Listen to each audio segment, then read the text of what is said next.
Di mana titik tidak masuk akalnya? Di mana titik tidak masuk akalnya? Aksara film passwordnya. Bodoh amat! Mati aja sekalian lu! Sebuah kisah yang direkam menggunakan kamera kalkulator ini berlatar di sebuah kantor kontraktor yang bosnya bernama Kadir. Kala itu ia mengerahkan anak buahnya untuk memperbaiki jalan dimanapun itu yang rusak sebab hari ini menjelang pemilihan bupati dan juga gubernur akan segera dilaksanakan. Ya, biar kelihatan gitu hasil kerjanya selama menjabat, anjas. Dimana untuk memperbaiki jalan, si Kadir memakai bahan-bahan yang murah celalue. Bahkan saat malam harinya datanglah penasihat Kadir yang membawakan botol sampo kuda yang kata beliau ini adalah bahan kimia yang mampu menggantikan semen. Yo, jadi kita bisa mengirit semen gitu. Mana bisa gitu anjing? Mendengar itu, istri Kadir bernama Dara mencoba menasihati Kadir sebab dengan ramuan tersebut sama saja ia memakan uang haram untuk sang bayi yang baru beberapa bulan ngespon di dalam rahim. Namun mendengar kata uang haram, tentunya si Kadir langsung marah sebab Bank Negara Wakanda tak pernah mengelabeli uang mereka dengan tulisan haram dan tidak haram. Bener juga sih. Keesokan harinya saat Kadir datang ke proyek, ia pun menyuruh builder kuli di sana untuk mencampurkan sebuah ramuan yang ia bawa, di mana seketika hidung salah satu kuli mengalami penyusutan setelah mencium aroma bau ramuan itu, dan kejadian itu pun tak mau ditanggung oleh perusahaan kontraktor Kadir karena sebelum bekerja seluruh builder kuli udah menandatangani persetujuan rela menjadi tumbal proyek jika dibutuhkan. Beginilah guys, susah-susah nyari kerja pas dapet malah jadi tumbal proyek. Nah, di rumah, istri Kadir mengalami kram karena sang anak tak sabaran ingin merasakan gimana punya bapak full cuan agar saat meminta NMAX Turbo kagak perlu nendang pintu. Alhasil dengan gaya freestyle, si bocil ngep-ngep mencoba mengkode maknya untuk segera melakukan grand opening hari itu juga dan hasilnya, aduh, kalian dengar sendiri aja dah. Alhamdulillah kondisi kaki anak bapak udah sembuh. Mas dokter, anak saya cacat gitu.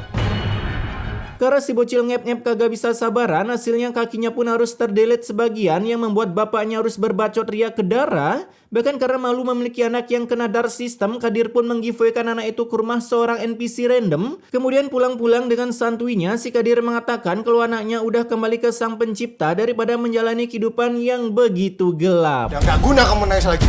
Anak kita tuh udah mati.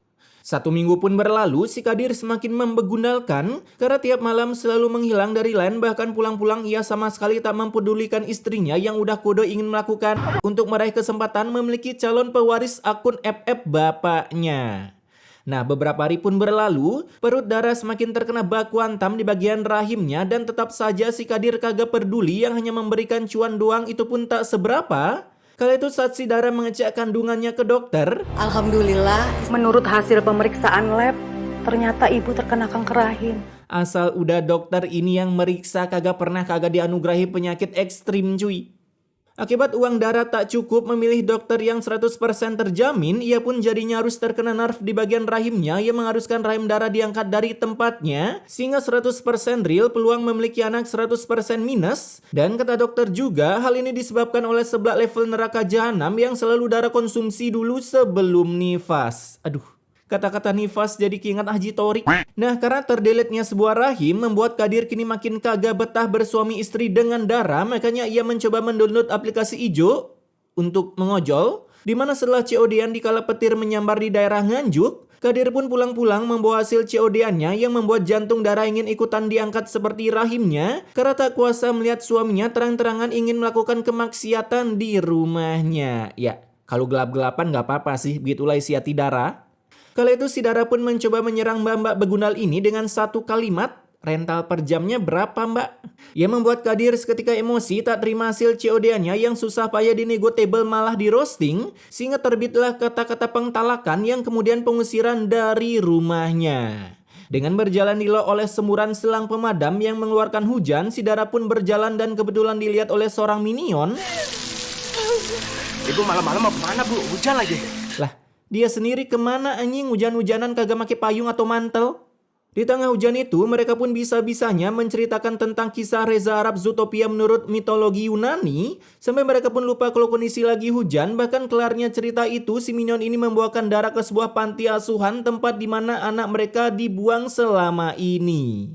Nah, keesokan harinya ada seorang minion pemburu belah kasihan ke rumah Kadir untuk meminjam uang agar bisa membelikan anaknya Erok sebelum gantung diri. Alhasil tanpa perlu membaca surat persyaratan, bapak ini langsung main tanda tangan doang. Sehingga Kadir langsung memberikannya uang pakai DP beli Aerox, sementara jika bapak ini tak bisa bayar, maka rumah minion tersebut akan langsung tersold out kan. Buset dah, mahalan rumah daripada Aerox. Karena usahanya begitu easy peasy menggoblok-goblokkan para warga, akhirnya para member kampung Nganjuk City pada berdatangan untuk meminjam uang ke Kadir. Bahkan mereka mulai menyasar kos-kosan para warga yang kesusahan agar mau meminjam uang milik mereka. Udah kayak antri bansos anjing, emang usaha jual uang bisnis paling menguntungkan cuy. Beberapa hari pun berlalu, ketika mereka kagak bisa bayar hutang, kini saatnya menagih satu persatu yang kata Kadir bunganya 30% dan terus meningkat setiap harinya jika mereka tak juga kunjung bayar. Tukang kredit koperasi ketar-ketir lihat usaha Kadir. Karena beberapa dari mereka kagak bisa bayar, akhirnya Kadir merekrut sebagai builder kuli di tempatnya dengan syarat kagak akan dibayar sampai utangnya lunas. Selain mereka kagak dibayar, istri baru Kadir bernama Lina juga mengarahkan para builder kuli ini untuk kerja 2 shift. Yang satunya shift pagi, satunya lagi shift malam. Sejak kapan ada orang bikin bangunan malam-malam anjing? Meskipun ujung-ujungnya seluruh builder pada menolak. Lagian saya nggak mau bayar utang, saya nggak punya duit bu. Mana bisa gitu bang? Baru nggak punya uang nggak mau bayar utang. Karena mereka diancam akan dipenjara jika tak mau bayar hutang, akhirnya di malam harinya mereka sepakat untuk menekuni kegiatan builder. Sampai salah satu dari builder itu tiba-tiba rungkat parah akibat kebetulan amandalnya kumat. Hasil sadica ternyata builder tersebut udah kembali ke wallpaper lumba-lumba secara instan. Tapi salah siapa ngutang bang? Selain babang ini yang wasted, besoknya ada lagi yang wasted tak sengaja kesliding ketika mengecor di lantai 2 sampai badannya jatuh ke cor-coran molen dan menyatu dengan semen. Jadi tumbal proyek anjing. Udah banyak yang ngasih uang duka. Namun Kadir datang bukannya melakukan bela sungkawa, melainkan malah menyalahkan keluarga korban yang tak bisa jaga keselamatan diri sendiri. Bahkan Kadir juga menyuruh anak-anak dari keluarga korban untuk menggantikan si bapak yang udah wasted. Beginilah guys, ketika sutradara terinspirasi dari hukuman Korea Utara cuy. Kalau koruptor dihukum gini sih gua dukung. Beberapa hari pun berlalu, seluruh builder gratisan Kadir diberi bacotan karena gagal menggali sumur di ladang untuk mengaliri proyek mereka agar bisa melakukan pengecoran di lantai 3. Namun akibat kagak ada air, kini Kadir mengerahkan 2 premannya untuk melakukan life hack sumur milik warga agar bisa menjadi sumur milik Kadir. Dengan begini kan, proyek gua nggak bakal kekurangan air. Bang, kalau kayak gini mah yang ada bikin sumber air mampet anjing.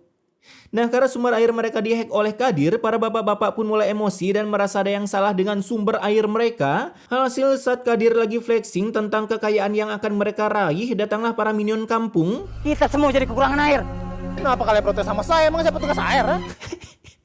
Dimana karena tak percaya Kadir yang membendung, mereka pun gas OTW TKP sumber air. Meskipun di sana udah diadang oleh para preman anak buah Kadir, yang kemudian terjadilah sebuah adegan yang mungkin ini kesalahan teknis atau bagaimana, gua pun kagak tahu. Tapi yang pasti, aduh, lihat sendiri dah. Kita harus buktiin.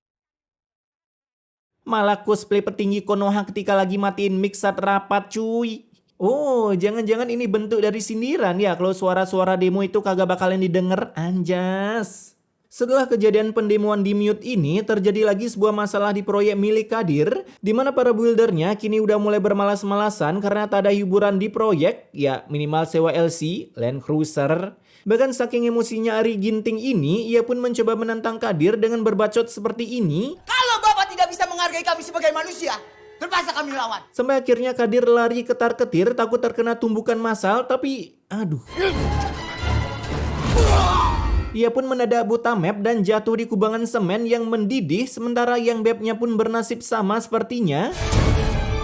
Innalillahi wa inna ilaihi raji'un.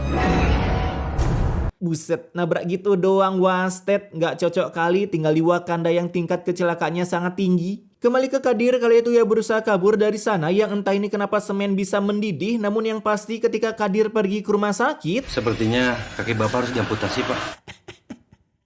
Bisa lu bayangin jatuh ke kubangan semen bisa berujung amputasi? Terlebih lagi udah menerima damage yang menyakitkan dari cangkem dokter, tak berselang lama datang lagi damage yang lebih menyakitkan karena cangkem dua preman ini mengabarkan kalau istri Kadir udah menghilang dari land hanya karena menabrak bambu. Udah gua bilang badan para manusia di film ini kayak Lego, gampang dibongkar pasang cuy. Nah, beberapa hari pun berlalu, kini Kadir harus menyendiri karena istrinya udah bisa makan sebelah di kursi penonton, dimana demi membalaskan dendam istrinya dan juga kaki Kadir, dua preman pun diutus untuk melakukan pendeletan masalah warga kampung. Namun ketika Kadir menelpon berniat mencairkan uangnya untuk bayar jasa delete nyawa, Ini Pak, saya mau cairkan uang saya Pak. Diblokir. ternyata para kliennya udah meresmikan undang-undang perampasan aset bagi para begundal sehingga besoknya rumah Kadir pun juga disita oleh pihak bank. Beginilah wahai para koruptor, ketika kalian melakukan kegiatan kalian ketika undang-undang perampasan aset disahkan. 5 tahun kemudian kini Kadir tinggal di sebuah rumah peninggalan Prabu Siliwangi dan dihiasi dengan berbagai macam koreng di seluruh badannya. Ini kalau Agus udah nangis sih ini. Saat ia terjatuh, datanglah seorang bocil ngep-ngep yang memiliki kedar sisteman sama sepertinya. Dan ternyata anak itu adalah anaknya sendiri sehingga membuat darah pun bagong melihat skin Kadir di tahun 2025 akibat di tahun 2024 kebanyakan bermain wanita. Lihat tuh guys. Ibu kenal sama bapak itu. Tapi kita udah besar. Please lah, itu efek klip fungsinya apaan anjing, serasa lagi nonton odong-odong. Melihat anaknya memiliki skin yang sama tak membuat Kadir merasa iba, melainkan malah mengerostingnya akibat Kadir menginginkan anak yang memiliki bagian tubuh lengkap agar ketika besar bisa menjadi orang yang berguna bagi bangsa tanpa T dan juga negara. Contohnya ya menambah hutang negara.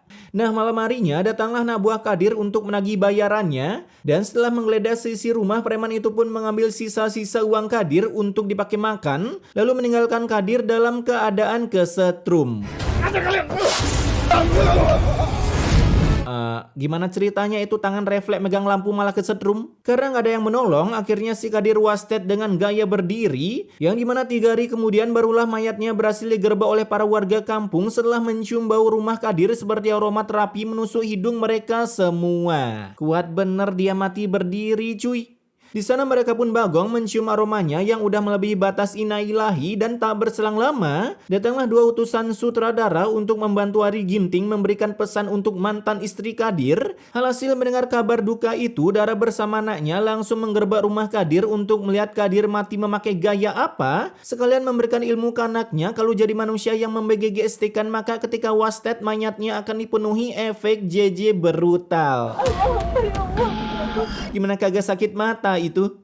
Nah, ketika memandikan jenazah Kadir, terbitlah sebuah petir yang menggelegar, di mana setiap mereka ingin menyiram Kadir, petir itu pun muncul seakan-akan tak mengizinkan Kadir dimandikan. Kalau gitu, sekarang mari kita kain kafankan saja jenazahnya, Pak. Lah, emang boleh kagak dimandiin?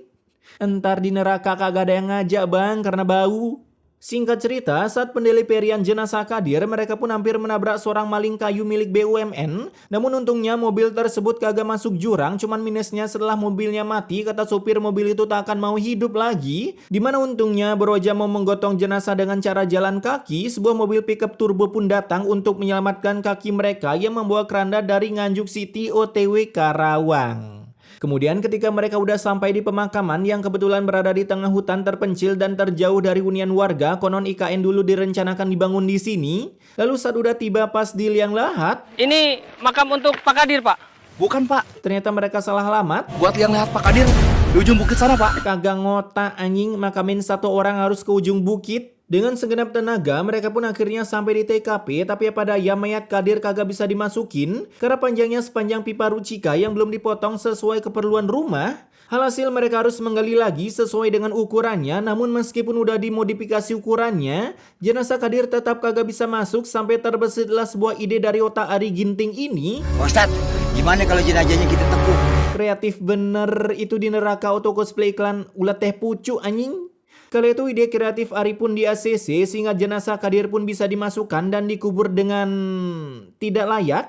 Dimana setelah mendoakan agar Kadir lebih disiksa di neraka sepulangnya mereka, doa itu pun terkabulkan. Terlihat dari Ulti Eudora yang salah ngelok niat hati ngelok mereka, malah ngelok kuburan Kadir.